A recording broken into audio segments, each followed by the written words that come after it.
ચલો નમસ્કાર મેમ. નમસ્કાર મેમ. તમારું નામ જણાવશો મેમ? નિધિ બરાસરા. અમારા ચાઇલ્ડનું નામ ત્રિશી બરાસરા છે. ઓકે, તો તમે આ સ્કૂલમાં કેટલા ટાઈમથી છો મેડમ?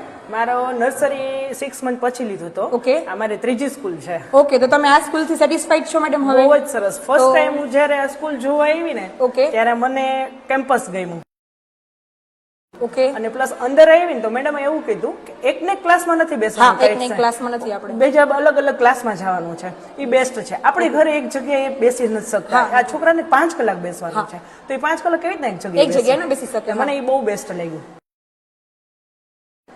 પ્લસ તમારું ફૂડ. ઓકે. છોકરું ઘરે નથી ખાતું. ઘરે નથી ખાતું. હા, અહીંયા ખાતા શીખે જ છોકરા. મારો પોતાનો ચાઇલ્ડ ના ખાતો, રોટલી જ ખાતો, બીજું કઈ નહીં. જયારે હું બહાર જતી ને તો મને બહુ પ્રોબ્લેમ થતો કે એને કઈ ખાવાનું ન હોય તો એ શું ખાય. રોટલી તો બહાર આઉટ સ્ટેટમાં તો મળવાની નથી. અહીં જમતા શીખો, બધાની સાથે હળી મળીને રહેતા શીખો. બહુ સરસ. ગ્લોબલ જેવી સ્કૂલ લગભગ આપણે મોરબીમાં નથી. મોન્ટેસરી બેસ્ટ છે એમ. ઓકે. પ્લસ બહારનું એટમોસ્ફિયર. મોરબીમાં શું છે, કોમર્શિયલ કોમ્પ્લેક્સમાં સ્કૂલ હોય છે અને અહીંયા એને બધી એક્ટિવિટી બારી કરી શકે છે.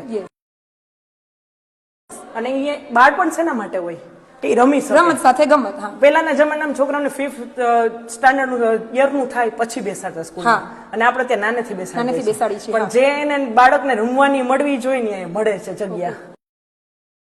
એટલે તમારું કેવું છે કે છોકરો ભણતો બી જાય છે, રમતો બી જાય છે, જમવાનું બી શીખતો જાય છે. નર્સરીમાં મેં જોયું છે મેડમ, ધૂળમાં રમતો હોય ને તો ધૂળમાં એબીસીડી કરે. હા, ધૂળમાં બી એબીસીડી કરે છે. એટલે ઈ મને બેસ્ટ લાગ્યું. ઓકે. ને આજ મારે આ ત્રીજી સ્કૂલ છે ને એમાં સૌથી બેસ્ટ એક્સપિરિયન્સ મારો ન્યુ એરા ગ્લોબલ નો છે. Thank you ma'am. Thank you so much.